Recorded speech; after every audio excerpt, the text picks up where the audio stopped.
out of a piece of research that I started by accident. And this is an example of why you should go to folk festivals. Okay? I went to the folk festival, there's a seat up here, Kate, if you want to come. Went to the folk festival at Priddy in Somerset a few years ago. And as I was standing on a hot, dusty day with the wind swirling around my knees, I was looking at a second-hand bookstall. And the second-hand bookstall had a faded volume of a penguin that was called Diary of Two Sisters in Napoleonic Europe. Now, I'm an 18th centuryist, I work with letters and diaries, I'm always interested in finding somebody else who's a new diarist or a new letter writer, and a woman, even better, two of them, if you get more. Right, this is going to be 50p that's worth buying. I took it home and I read it, and I was absolutely entranced, because it opened up a world for me of these two sisters, Elizabeth Wynne Fremantle, Betsy Fremantle, and her sister Eugenia, as young girls, keeping their diaries, and just after the start of the French Revolution. And I realized very quickly that it was Betsy's diaries that were going to be superb, because she was an outstanding diarist living an outstanding life. And she would go on from growing up in the middle of the French Revolution, sharing a Schloss in Switzerland with a leading French royalist spy and his family, to being swept off her feet by one of Lord Nelson's band of brothers, falling in love with him, having her wedding planned by Emma Lady Hamilton, and sailing with the fleet with the British Navy, and was there when Nelson lost his arm. That's the Battle of Santa Cruz de Tenerife. And I thought, this is fascinating. There are 40 volumes of these diaries. Where are they? This led me on a quest, and the quest turned me over in the end to the Fremantle family, who have been wonderfully kind and have allowed me unfettered access to the diaries. And this project grows out of it, because Betsy's story is very much a story of what happens to England and what happens to Europe between the outbreak of the French Revolution and the end of the Crimean War. And so the project that I'm doing is a much bigger project. This is a section of it. And My Dearest Tussy comes out of that. It's the section during the Napoleonic Wars when Betsy's husband, Thomas Fremantle, is away most of the time. So, let's start. And I want you to cast your imaginations back in time. It's a quiet evening in December 1803. The Ganges is riding comfortably at anchor. Its 38-year-old captain, Thomas Francis Fremantle, who has been up for the best part of 36 hours, most of it on deck, trying to prevent his ship from being driven onto the rocks in the face of a fierce winter gale, has finally had time to sit down. He begins to answer his wife Betsy's last letter. Bridging the miles between them with imaginative tenderness, he projects himself into their shared life. And he writes and he says, "My dearest Tussy," this is his nickname for her, "I was really much concerned at finding you had been confined for 3 days. And I fancied I saw you suffering in your bed, wrapped up with handkerchiefs and nightcaps. Though you suffer so much from the cold, I think you get rid of it sooner than most people, and I admire your courage in proceeding to extremities at once." He then goes on to tease her lightheartedly, calling her Mrs. Crimper, because she was famously concerned about keeping the pence and the pounds in order for the family, teasing her as Mrs. Crimper. He goes on and he compliments her on the state of the household finances, because she's sending him the accounts once a month. And he then turns to their other shared projects, the family and the estate. He talks about a theme which concerns him and which he's raised before, and that's the upbringing of their children. Particularly this point in time, they're 3 boys.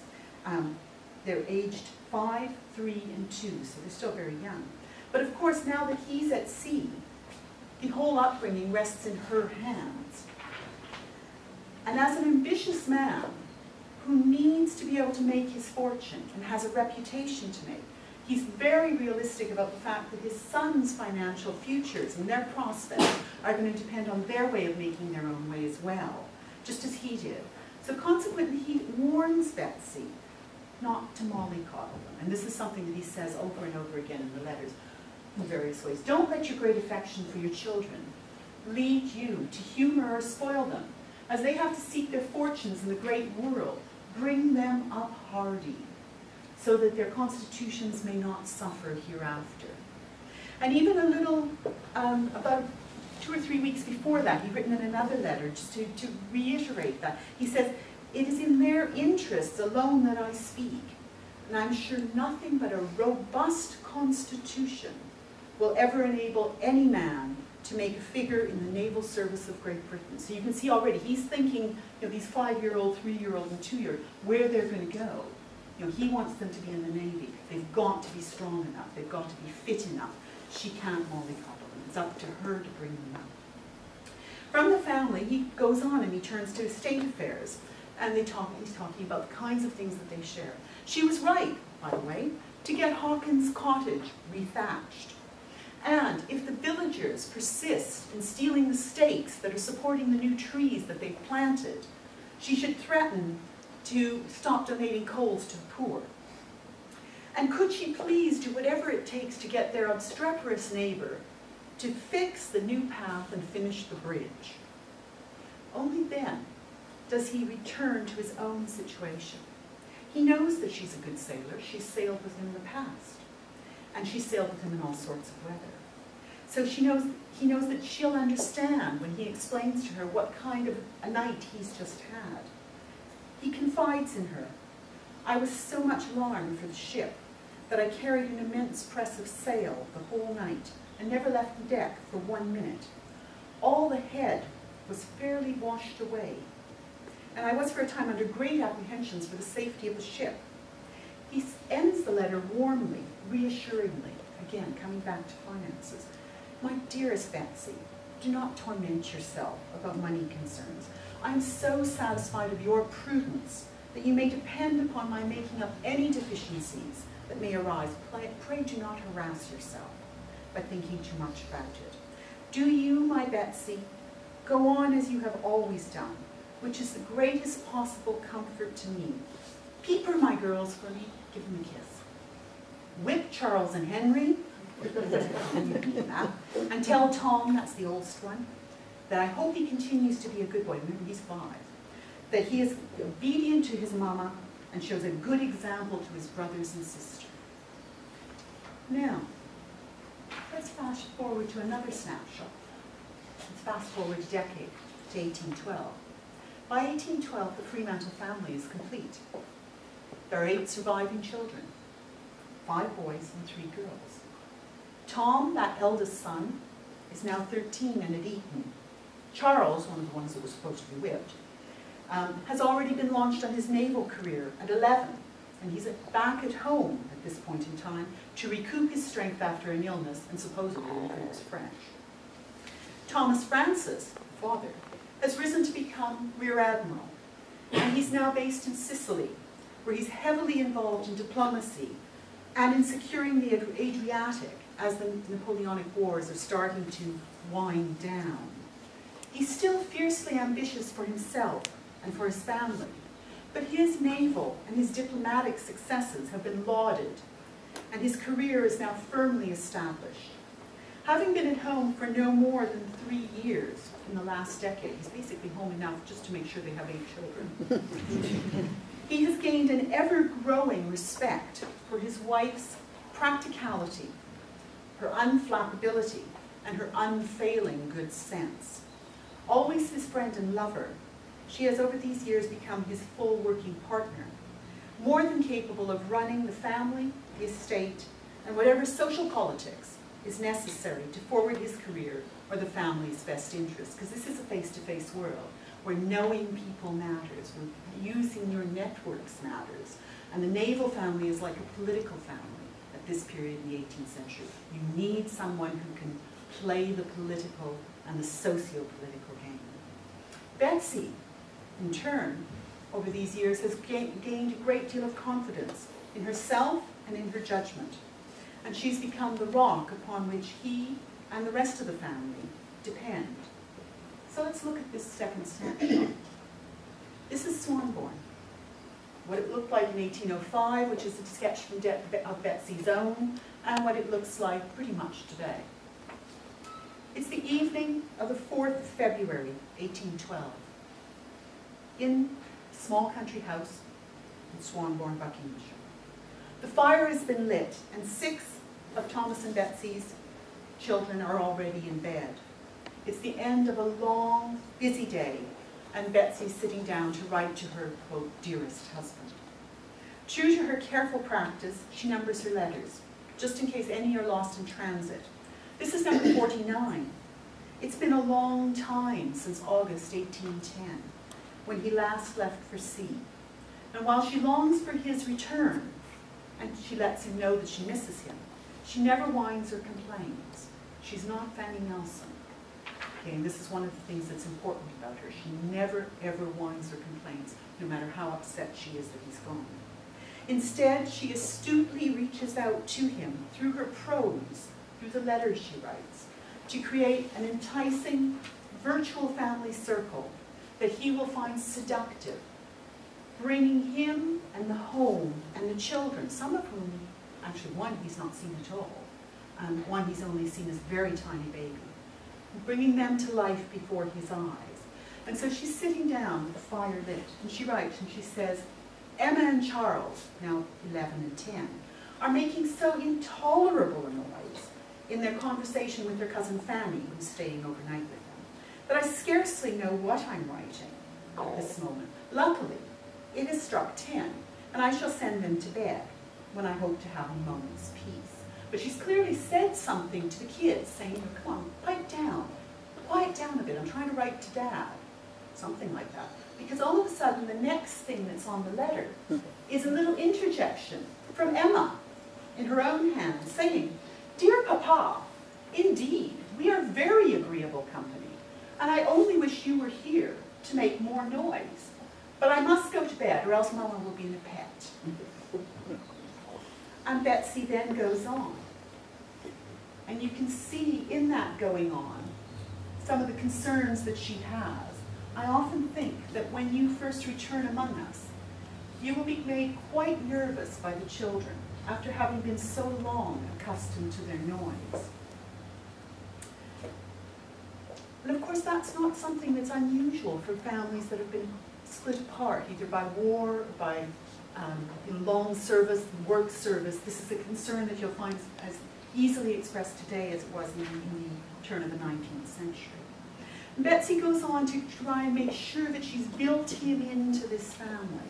And she says, you'd be surprised that the doors still hold on their hinges, and that the old green carpet, which was almost threadbare when you left, still holds together. It has many a patch.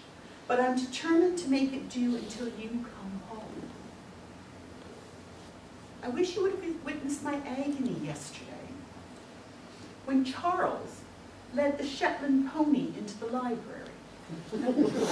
I would not allow him to go through it for fear of my carpet, and insisted on the poor beast going out the way it came in, through your dressing room. Emma was almost in tears. It's Emma's pony. Emma was almost in tears, as she was certain that the pony would break its legs going down the step, and it certainly was a dangerous leap, but he was safe out of the house. You will scarcely believe that with all these riots and my 8 rude children, I will contrive to keep the rooms in high order. But indeed, it is the case. And I hope you will give me credit for it once you see little Swanbourne again. Indeed, I think you will find everything as you left it. A little worse for age, neither you or I will look younger after 3 years' absence. But our children improve daily in appearance. And looking at them, I quite forget that I myself am growing an old woman.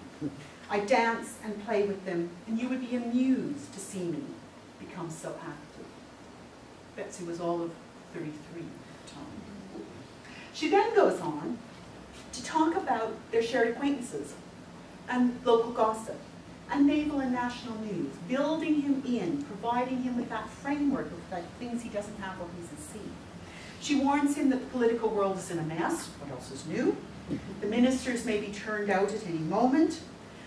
But she knows that he's going to be getting political updates from his brother William, who's very, very much more at the center of the political world. So she doesn't provide more details. She simply says, Lord George Grenville, who's one of the neighbors, has stopped by, and he's going to be collecting a set of pamphlets and sending them on to him so he has reading.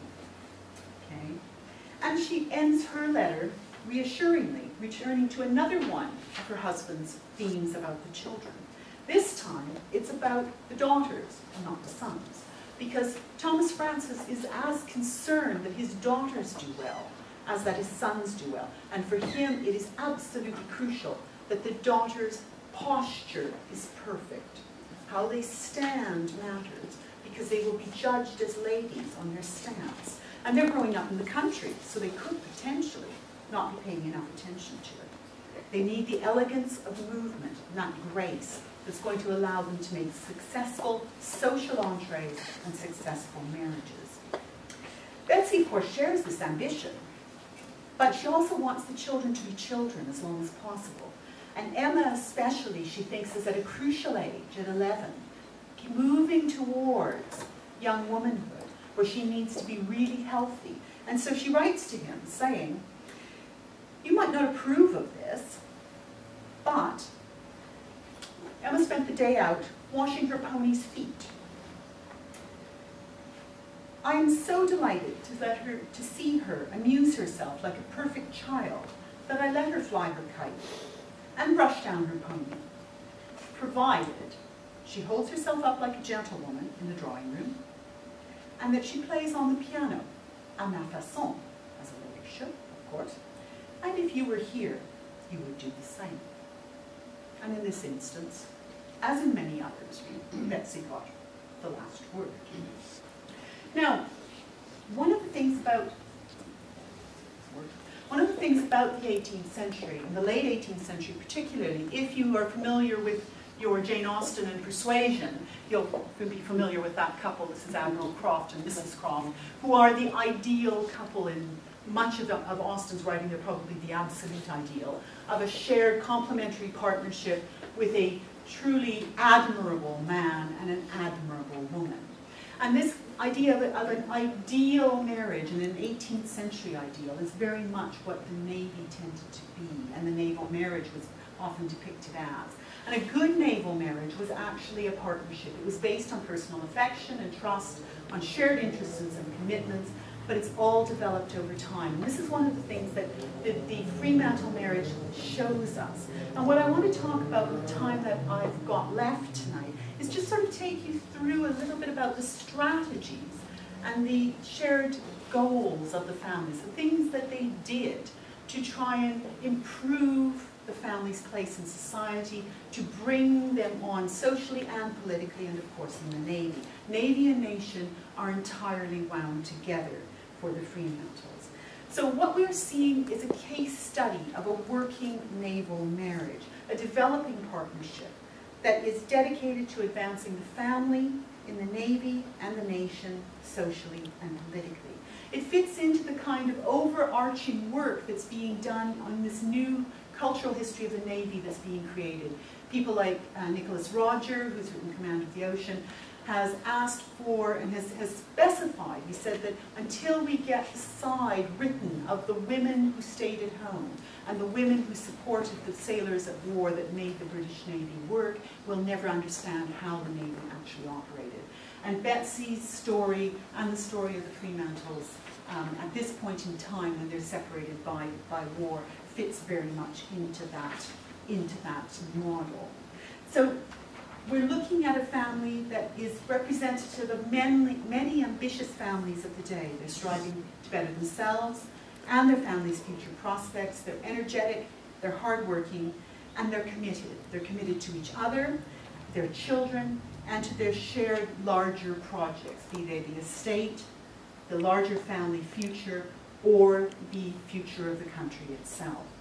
And their letters give us a really good insight to how they work to maintain and create their relationship across time and distance, how to build that virtual family circle to keep their own relationship together, but also how to bind ship to shore so that the man who was away did not necessarily feel like he was away at all the time, to include that missing partner imaginatively and emotionally in the wider life of the family.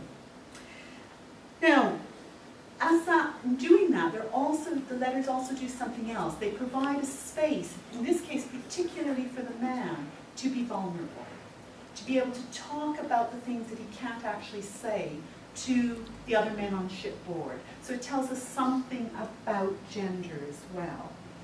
And finally, what we see is the development of female agency, the role of the woman in the naval family. And the Navy is perhaps one of the best places where we see the development of female agency and complementarity, partially because naval men had to be quite domestic. They were effectively CEOs running the equivalent almost of a five-star hotel. Huge place, dealing with how many pieces of meat went bad, as well as, of course, being marshalmen and worrying about whether they were going to board the French and collect prizes. So it's a very different kind of masculinity. But the women who were their partners, who were their wives, had to be women who could step as well flexibly out of prescribed gender roles and take on the things that were necessary to do to forward family interests. And this is where someone like Betsy and the other naval officers' wives who are successful are able to shine, because they actually succeed as working partners with their husband at a time when often the generic descriptions of what gender should be were quite limiting. So they're able to step outside that. This is, of course, if you know your Nelson stories and anything about Fanny Nelson and Admiral Lord Nelson, you'll know that this is exactly where that marriage falls apart, because she can't do it. So, who is it that we're actually talking about? Well, we're talking about Vice Admiral, or as he becomes, Sir Thomas Francis Fremantle. This is from his obituary piece in the Gentleman's Magazine in 1820, described as a meritorious and distinguished officer, the friend and companion of our immortal Nelson, in many of his most brilliant actions. Now, this is particularly Copenhagen and Trafalgar that they're referring to here, but he sails with Nelson on other things as well, and of course is there, as I said, at Santa Cruz de Tenerife when Nelson uses his arm. He is a friend of Nelson's, and he's a very trusted member of Nelson's team. He will then later on, in this period after Trafalgar, go on to become increasingly diplomatic, settling the Adriatic, and being involved in the diplomacy with the Bey and the Dey, as we're going into the Ottoman empires and into Tunisia. So he's very much a bright, aspiring man from an established but not particularly rich family, and he is a younger son. Consequently, he's in the Navy, striving to make his way forward.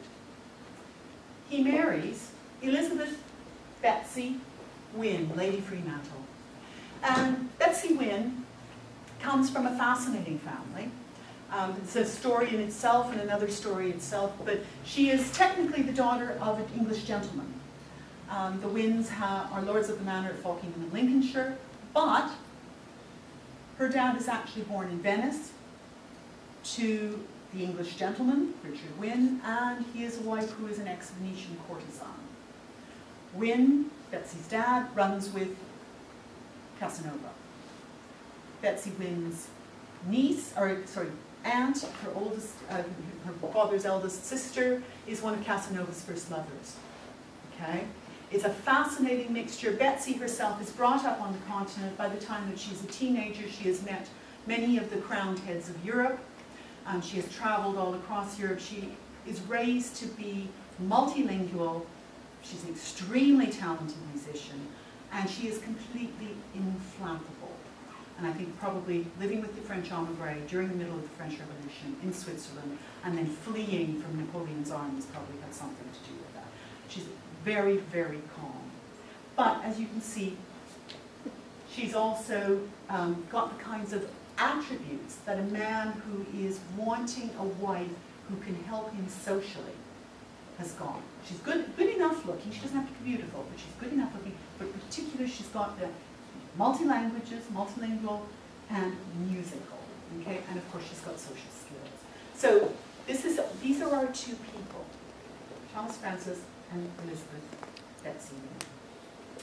Now, what we've got is once the Fremantles move back to England after Nelson loses his arm and Fremantle himself is badly hurt in that Santa Cruz de Tenerife attack, they settle in England and they take up a home at Swanbourne, which, right there, in Buckinghamshire. And I don't know if you can see it very well, but I just marked them in green at the top. Unusually for a naval family, Buckinghamshire is not the first place that you would choose. Most of the time you would try to be closer to the coast, so it's faster to get back and forth from your ships and whatnot. But the Fremantle's patron is Lord Buckingham, Buckingham of Stowe, the Grenvilles of Stowe. And what we've got is we've got Swanbourne up here, and we've got Stowe up there. Or if you take a look on the top map, you've got them marked in green.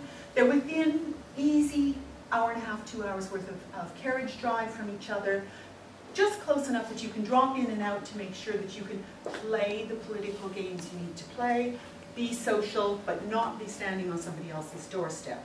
And also, of course, it's close enough to the roads, to the turnpikes, so that you can actually get yourself out and get yourself down to the coast, even in the middle of the 18th century and the later 18th century, quite quickly.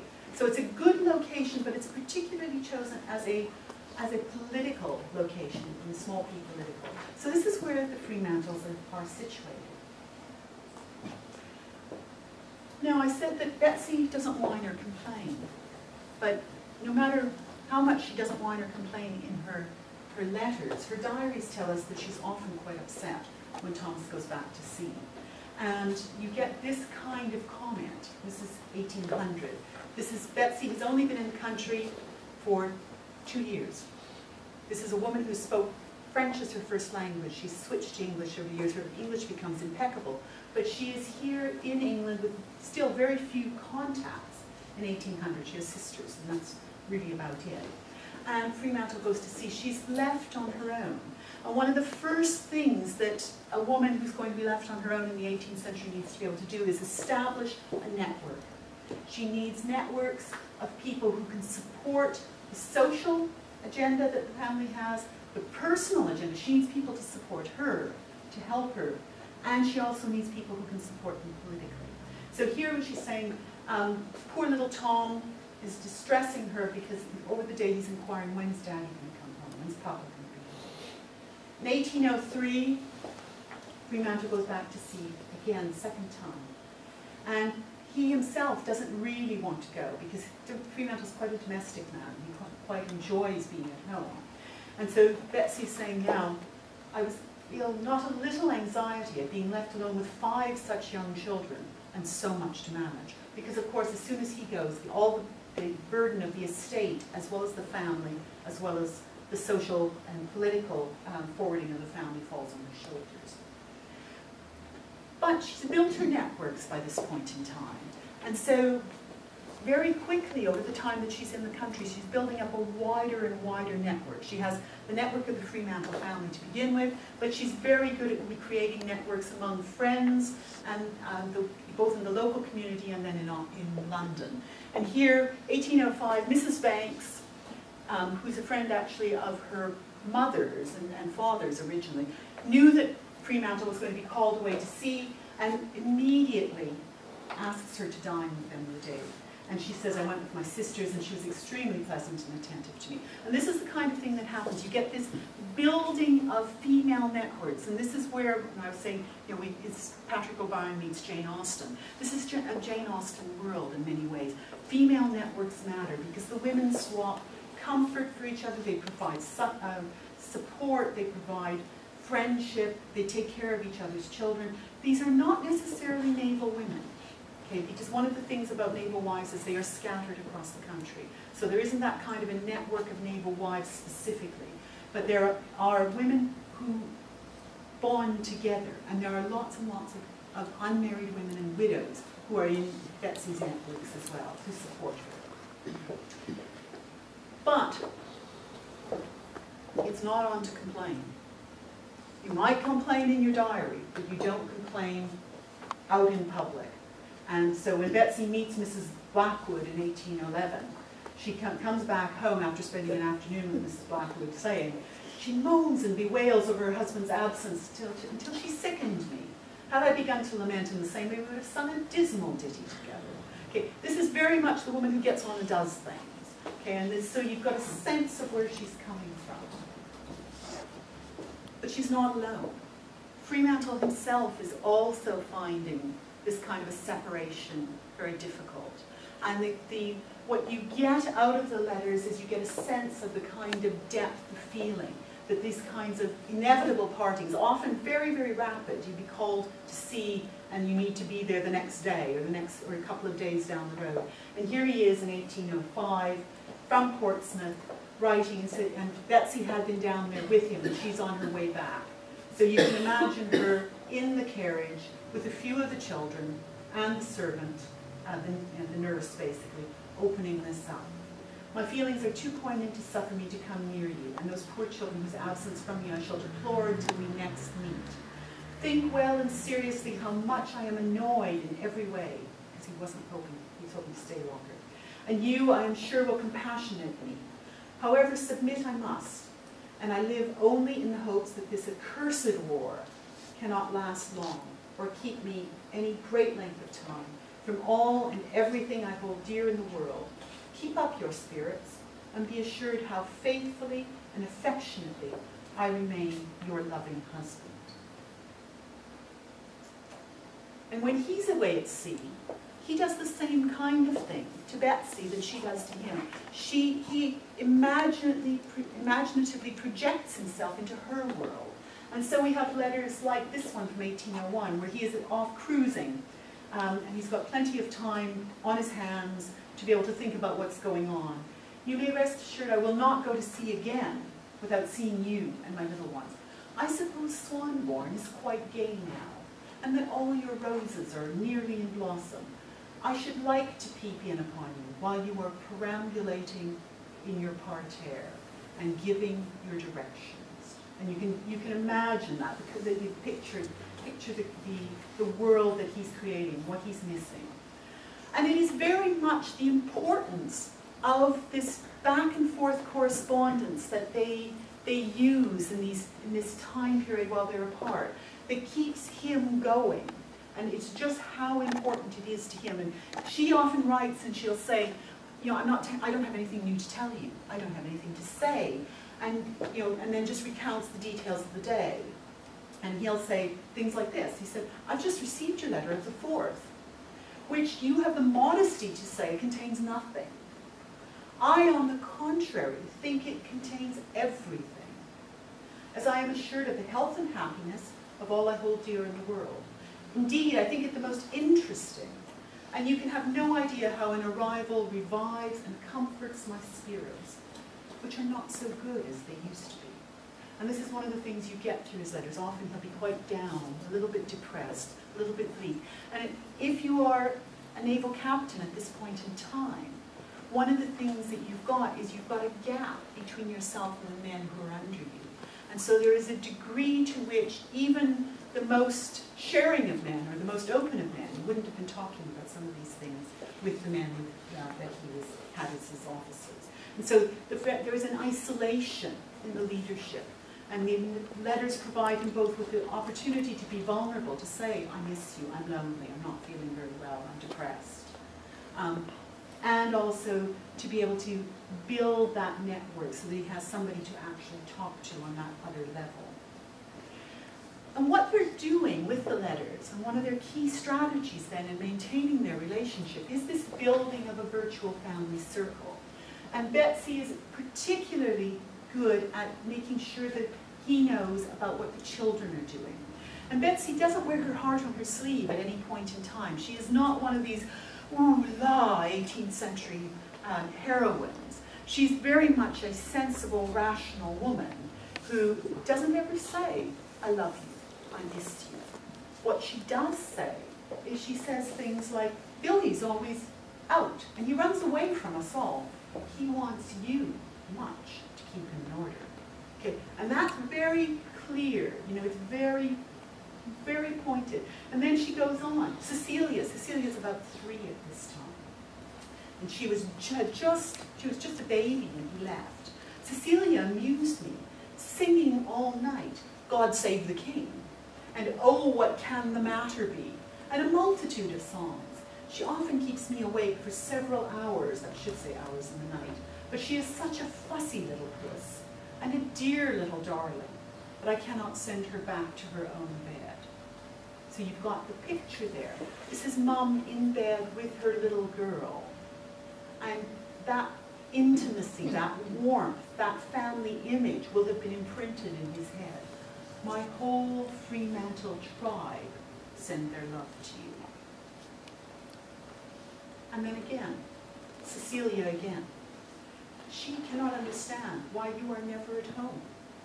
And says her papa must come home one day. This day will certainly be a day of happiness to us all.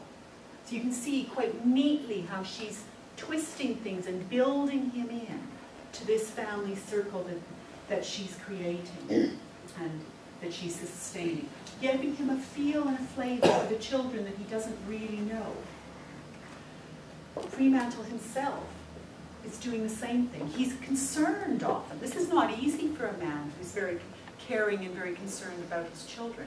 In 1810, he leaves with Betsy in her very last weeks of pregnancy for what's going to be their last child.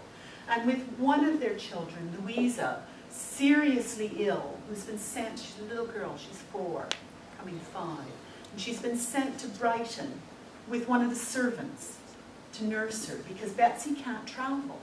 So Betsy's left at home with all the children. This one little child's been sent off to Brighton, and Betsy goes into labour. Fremantle can't get back. He hasn't left the country yet, but he's getting his ship ready to go and he can't get back. And he gets a letter from Emma, their daughter, and Mademoiselle. Mademoiselle is the governess. She's the daughter of a French emigre count, and she's there for about a year and a bit. And so he gets a letter from Mademoiselle and Emma, who are writing to tell him that everything's okay. The confinement is gone now, the baby's been born, everything's all right.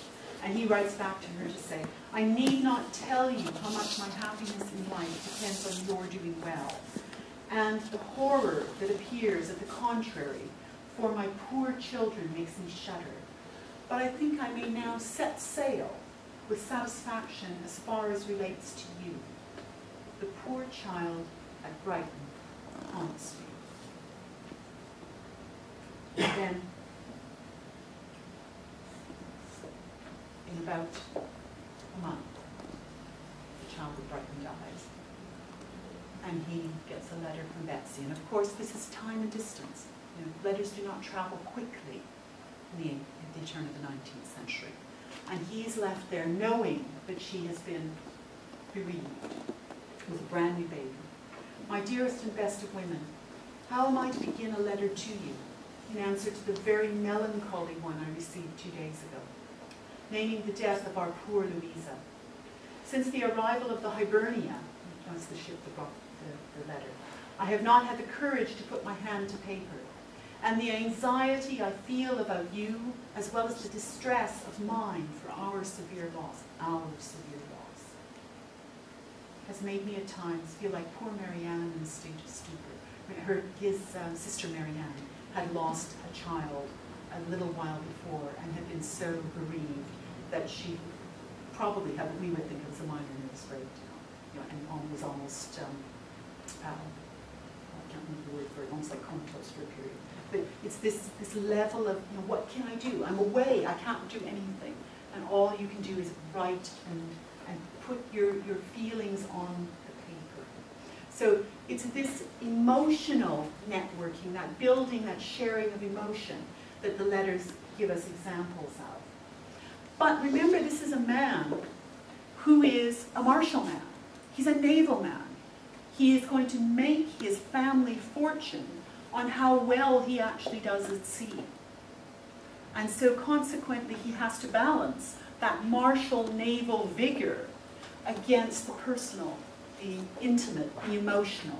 And the two are very tightly bound together. And here in the Battle of Copenhagen in 1801, is an example from it, he's writing and saying to Betsy, right, here's the letter. I send you for the information of your county acquaintance a plan of our mode of attack with the orders given by Nelson. He has conducted himself towards me with the same kindness he ever did, and made the Ganges his second in the action. And what he's doing is he's doing something here that's very typical of the time, because a naval man at the time couldn't trust necessarily that his admiral was going to write back and put his actions out there in the public domain to the degree that they should be. So you had to get it done yourself. You had to use your networks. This is where your wife comes in handy. So you write the plan of attack. You send what happens in the battle. You make sure that you put in there that Nelson's second there. You're coming in second in the action to Nelson, and then he goes into all the detail. He sends charts of where the ships were and what's going on there. Send this to your county acquaintance. And what he wants her to do is write the letter out, take the extracts he needs out, copy it, and send it off. And he tells her specifically who to send it to. And it's to the leading men that are his patrons, so the Duke of Buckingham, of course, and to the other leading men in the community, the Lord Lieutenant of the county, and so on. It's to make sure that they know what he's doing. But at the same time, on the same day that he's doing that, immediately after, in with the same letter, he sends a letter privately to her. And he says, I went through the action without reflecting much on those who were much interested in my welfare. But when everything was over, I could not suppress tears, which at this time flow again from my eyes. You know my regard and attachment to you, which your very proper conduct so justly entitles you to. I remain so perfectly satisfied with everything you have done, and am so assured of your judgment in whatever relates to yourself and the children, that I shall not enter into any detail. Whatever I possess in the world is at your devotion. Make yourself happy and easy, and do not be too parsimonious. And he goes on from there. But it's this kind of balance. You can see the complexity of the life that he's leading and the importance that the family and she have in it. Now, the family is part of it, but also the things that they share together are the advancement of the family. And that means being involved in the community. It means making sure that the right people are talked to, that patronage is conducted, and it means making sure that you play the part of, in this case, almost the squire in the local town. And so here Betsy's writing to Thomas saying, Osborne's been to me and to thank me and is delighted at having got his appointment of High Constable. And this is where she knew that Thomas wanted Osborne to be appointed High Constable. This is somebody in the village. And so she pulls strings, using the political tools at her disposal to make sure that he gets the post. Okay?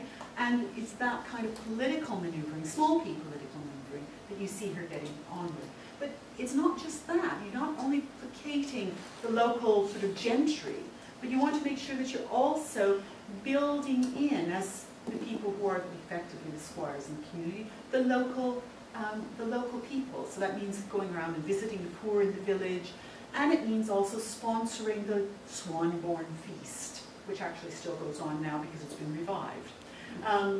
But so the Swanborn Feast, and one of the things that you know in knowing English weather is that you can't trust the English weather, and the Swanborn Feast in 1812 didn't have a very good time. And so she's writing to him saying, it was a violent storm, heavy rain, beat down all the stalls, and proved fatal to the gingerbread cakes and the toys. And this is 18th century gingerbread, just in case you're forgetting. But it's that kind of thing. So she's involved in that kind of small-scale politics and the actual social politics, the building of community networks. And with the building of community networks, that means entertaining the community. It means paying the visits and the reciprocal visiting and offering dinners and going out to dinners and having balls.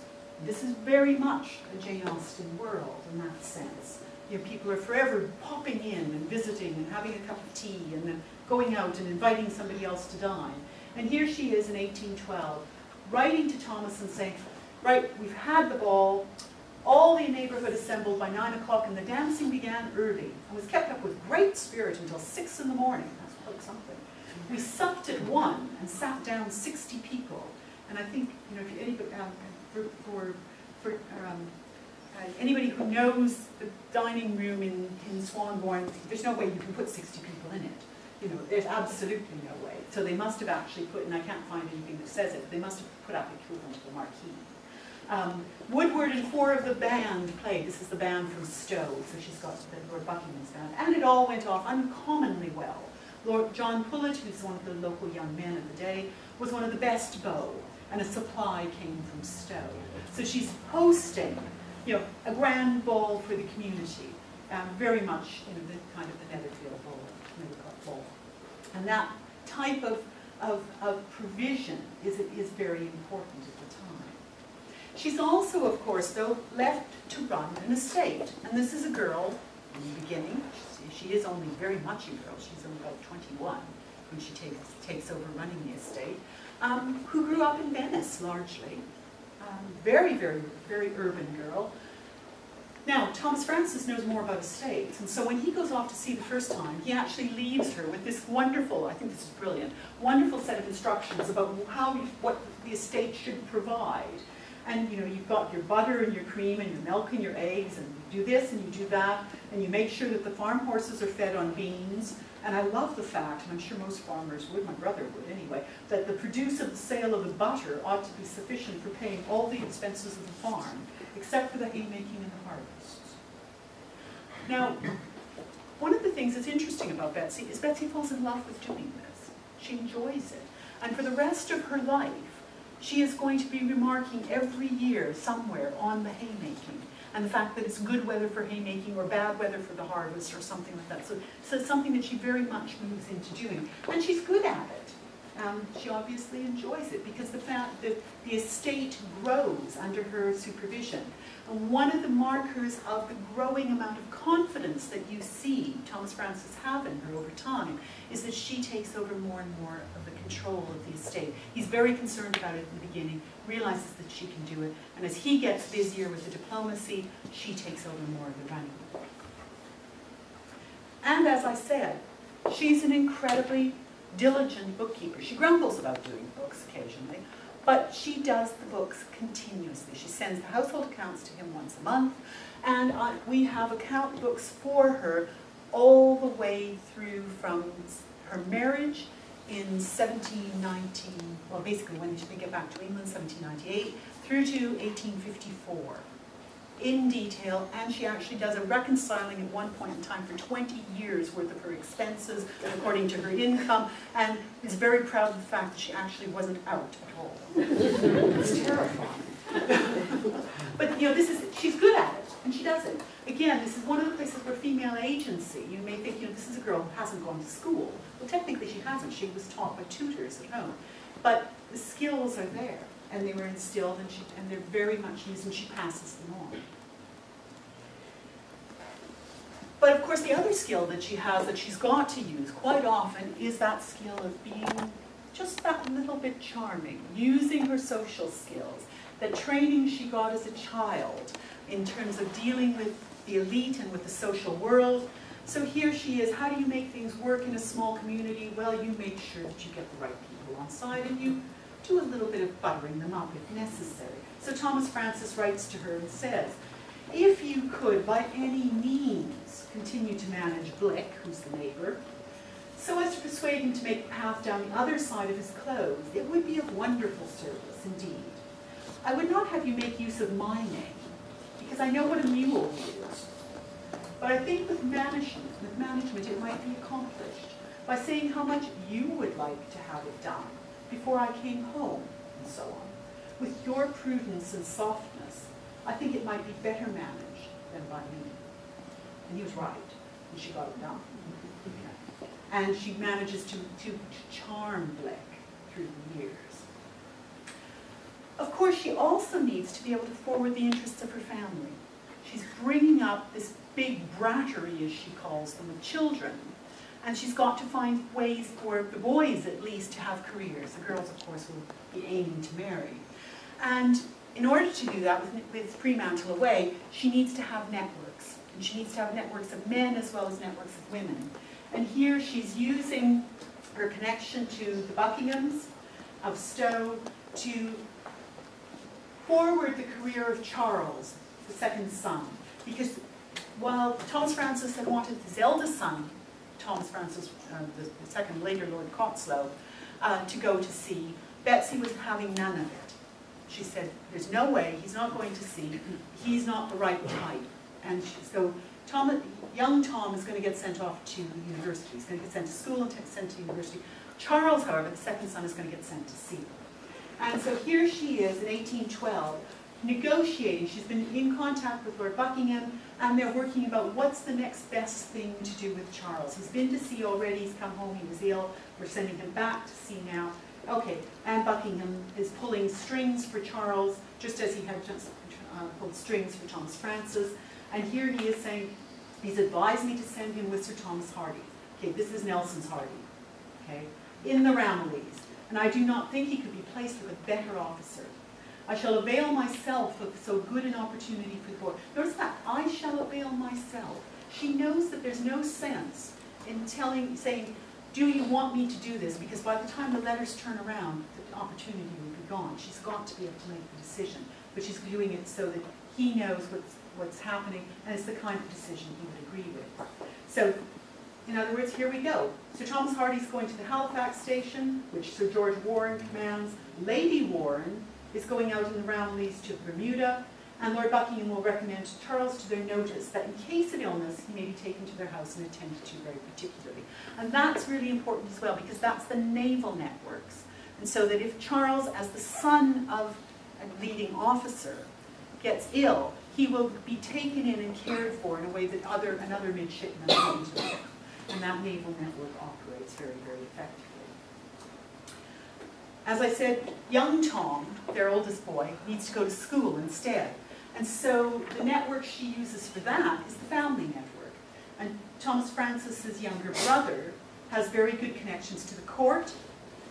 He serves under both George IV and William IV, and he's also a politician.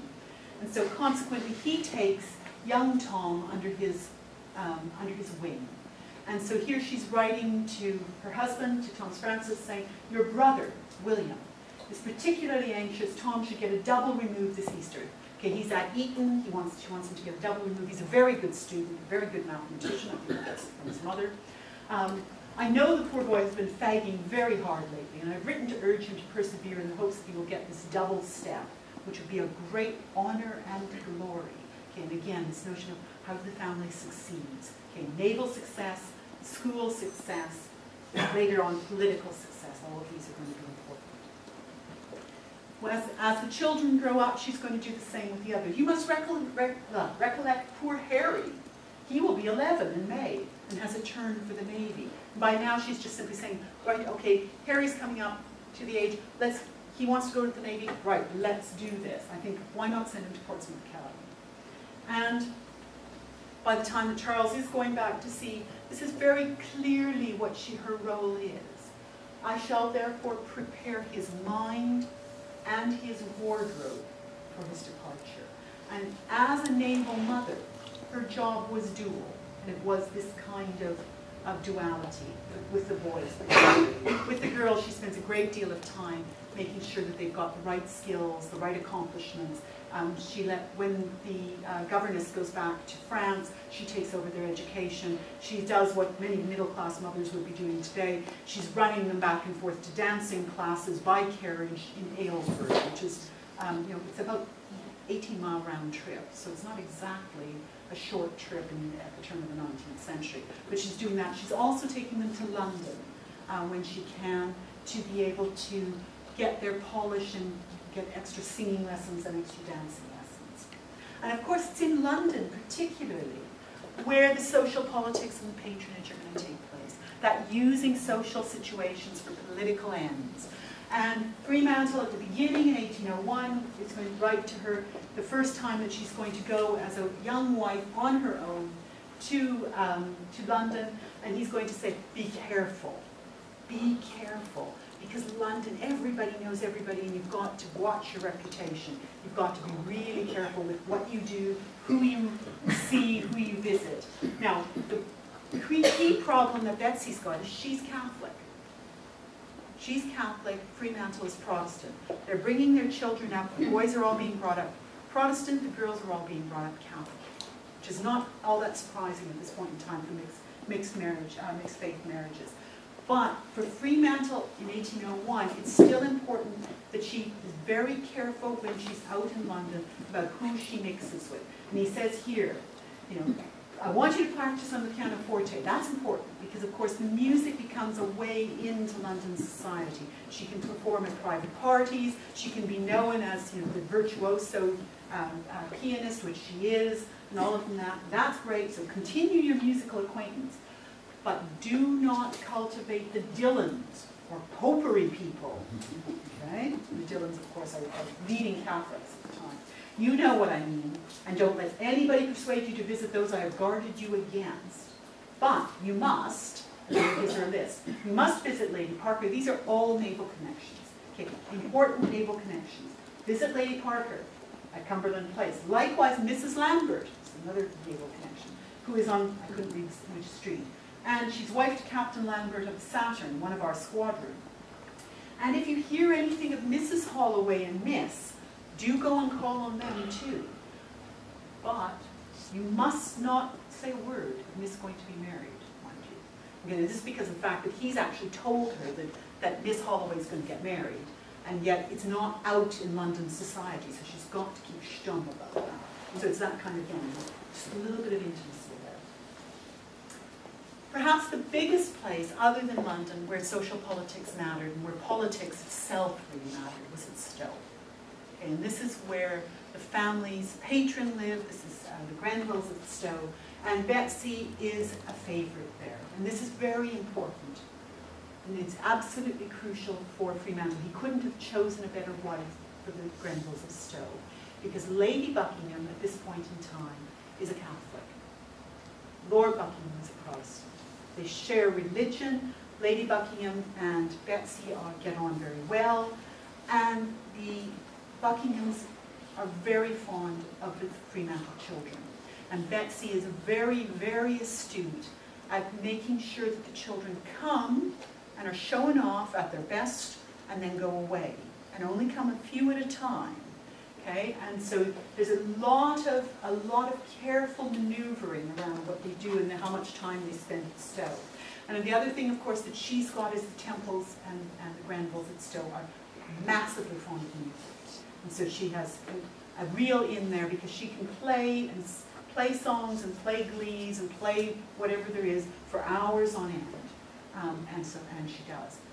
Final thing that she's got is she's got the social and diplomatic skills to be able to move at the very top end of elite society. And the Grenvilles of Stowe, who at this point in time see themselves the creme de la creme de la creme, when the exiled French royalty come to England in the French Revolution, they give them a place to stay, and they entertain them. And of course they also entertain the Prince Regent, or as he is Prince of Wales still when he comes, and so on. And of course the thing that's very useful with this for Betsy is Betsy actually knows the French royal family. She knows them from years ago. And they remember her. They talk about her as their oldest acquaintance. And so she's an extremely useful person to bring in to this social world. So here she is, she's doing le gentil at Stowe. And as she says here, she's almost tired of catches and glees. She doesn't much like catches and glees, but Lord Temple loves them. And so it's continuous singing of temples and catches and glees. And of course bringing in the children. And I wish Tom was not here because there's too many children now. Don't want to put them on. Okay. And what's going to be very interesting is when young Tom grows up and he's going to Oxford, William Fremantle, the brother who's been involved in organizing young Tom's education, gets him into Christ Church and is really pleased. He's got him into Christ Church. Except that Buckingham's son is at Oriel. And there's a very quick, very interesting set of letters about how you can switch him from Christ Church to Oriel quickly, because we want to make sure that the family connection lasts through the generations. And we do. Betsy herself continues over the years doing the same things. She continues with the social politics. She gains the confidence in it. She no longer needs the instructions on how to do the social politics. By 1813, season in London, she's writing in her diary, "Last night I heard some very good music at the Sheldons and played a concert, accompanied by old Viotti, one of the leading musicians. I've also performed one night at Lady Louisa Harvey's, and I think I have now done my duty." And she has. She's done her duty in a number of ways. And by 1811, when Fremantle is getting increasingly frustrated at being away from home as long as he is, his sister-in-law writes to him, and I think he would have been very proud of this, and Betsy certainly would have been very proud of this. She'd been over for a visit at Swanbourne, and she says to her brother-in-law, "Your sons, Tom and Charles, are really delightful boys, and very good manners. Tom is really beautiful, very much like the Count de Gaumont," and that's quite a compliment. Really, they're most admirable men about town. "I can only say I should be proud of them if they were my children. Emma came yesterday. She is equally admirable, plays beautifully," says on the piano, "and has very quiet, good manners, and looks like a girl of fashion." Betsy's done it. She's got the posture, got the grace. "She is a very good-looking girl. I think you will approve of her when you are so happy as to see her." And of course, by this period of time, with the war winding down, Fremantle and his career secure, Betsy's ready to leave the farm as well, and they're ready for some time together. And Fremantle himself is very, very ready for some time together. And he says in 1813, shortly before he's going to finish his stint, "I am quite determined never again to be so long absent from my family. And if I cannot get any appointment more congenial with my wishes, really would like to do something diplomatic and political. I must rest satisfied with the means I have. Tell my girls I will look at them with the eyes of an Argus, and to them holding themselves up like gentlewomen," there's that posture again, "and having good manners, but very much depend their future prospects. As to you, my old woman, I can never be enough grateful for your tenderness and affection, as well as your duty to your children. But I will forbear saying more, because I am persuaded that you know how sincerely I am attached to you.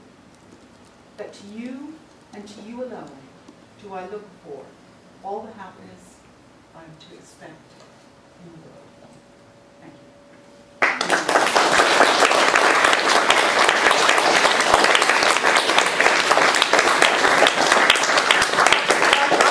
Rather moving story. It seems a bit much to ask for questions, but Elaine has said she's happy to take questions if anyone has any. I probably shouldn't ask this question, but Elaine and I know that Betsy's mother was not a fantastic bringer-up for Betsy. No. She was ill most of the time. She was almost a nonentity in the diary. And I always wonder how Betsy got trained so well as a child to do as she did later on. That's a really good question. Thanks, Charles. One I think happens with Betsy, and you're right. Betsy's mother is one of these she's perennially ill. The family leaves England when Betsy's mother has the 5th child and has such a terrifically bad birth that they think she isn't going to live.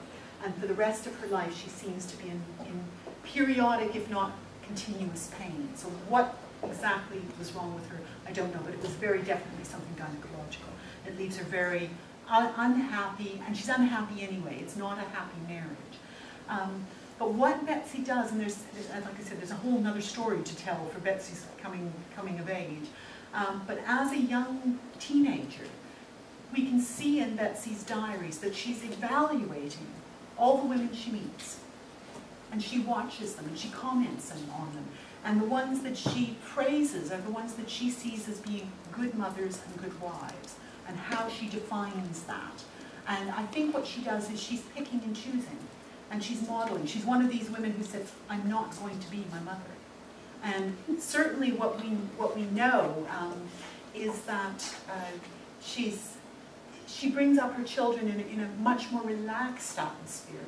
And one of her granddaughters later writes a memoir, I'm sure you've read that too, Charles, where she talks about Swanbourne as being a holiday house, like a holiday house, because there was laughter and there was talk and there was music and there was dancing, and Grandma, which was Betsy at that point in time, would go to bed early and leave the grown-up children, Tom and the rest of them, to chat and enjoy and socialize. And it was very much this looser, sort of continental kind of upbringing. But Betsy brings her children with her everywhere. These kids are not stuffed off into a nursery at any point in time. They have a nursery, but Betsy's very much as a hands-on mom. And I think what you're seeing somebody who is coming to age, growing up, at a time when there's a revival of maternal, of a praise for maternalism, for women being domestic mothers, really loving mothers. She breastfeeds, for instance, as well. And she very much takes that all on board, and she picks and chooses and she creates her own path. And it seems to work because her children seem to go on to be very good parents as well.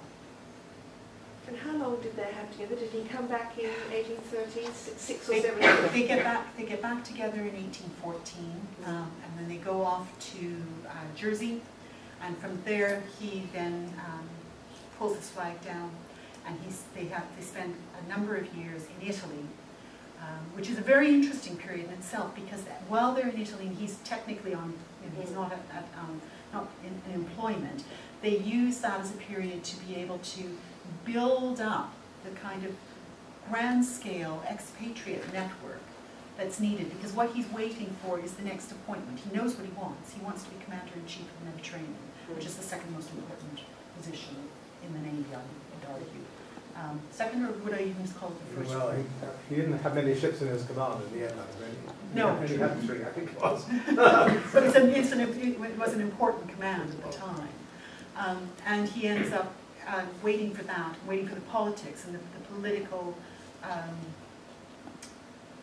well, let's say the political wind to change in England, so that he can get the appointment that he wants.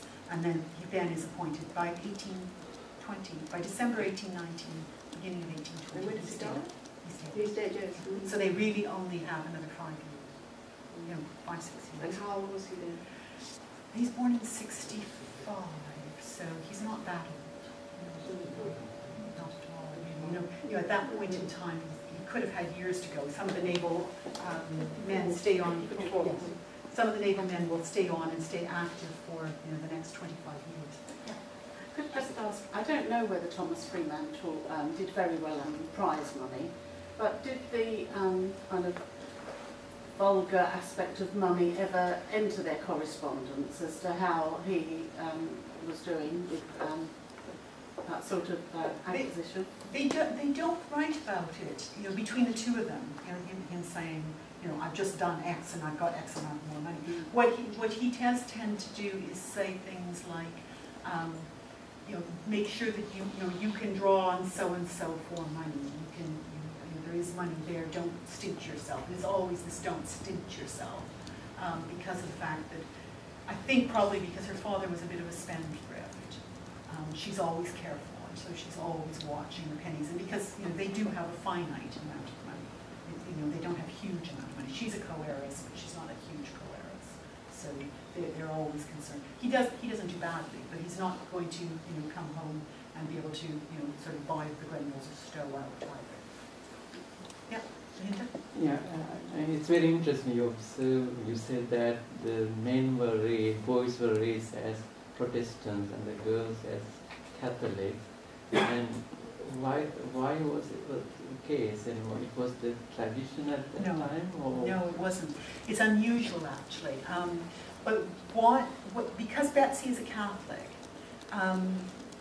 she has arranged, basically, when she married, that she can protect her Catholicism. She wasn't asked to change her faith.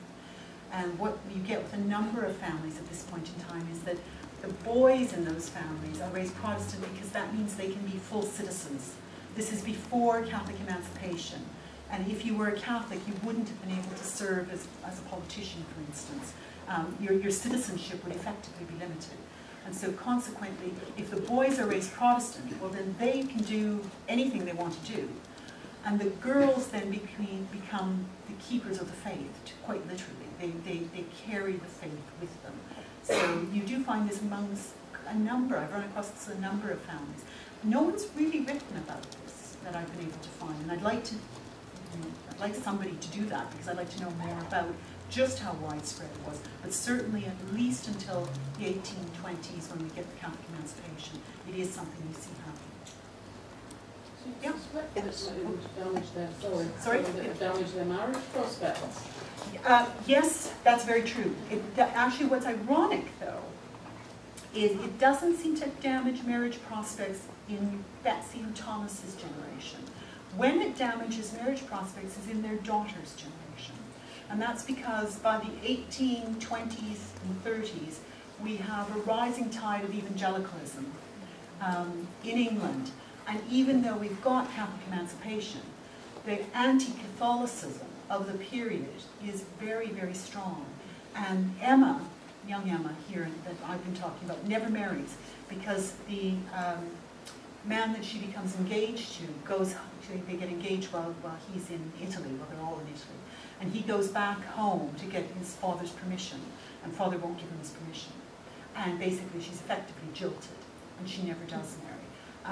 The other two daughters both marry Catholic. Well, no, sorry. One marries Catholic, marries St. James Fitzgerald. The other one marries a Protestant. And then there's another story about what happens with those children as Cecilia, the young Sissy, tries to bring those children up as Catholics. And that's another story later. You answered my question. Okay. All right. Are we How many children did they lose? One. Just Louisa? They lost Louisa as a child, and then they lose Harry. As a young man, he gets a fever as a young man at sea and dies at sea. But the rest of them all live with long lives. Any other questions? Yes? You mentioned she took children with her a lot. Were the children born after she went aboard ship, and was there ever any occasion when the children went aboard ship? Yes. Yes. Yeah. When she's actually sailing with Fremantle, she has no children. She's a young married woman at that point in time. She's pregnant at the Battle of Santa Cruz de Tenerife, and it is because of the fact that she is pregnant that Nelson, when he is shot and he's basically going to lose his arm, doesn't go to Fremantle ship, although it is the first ship there, because it is, he doesn't want to bother her, he doesn't want to upset her, he can't actually tell her what's happened to her husband either, and Fremantle, of course, has been badly hurt. So when they get to England, that's when her family really starts. But when Fremantle is back at sea in the 18-teens, in that last period, yes, not only are the boys at sea as young men, as young officers and gentlemen, but the girls go to sea with the family. So not everybody's at sea with them all the time, but the girls certainly are, all three girls are. Well, I think that's been, as I say, it's sort of beats a night of television and soap opera, really, this great romantic story. So thank you very much indeed. And we're delighted that you're all able to be here. So thank you.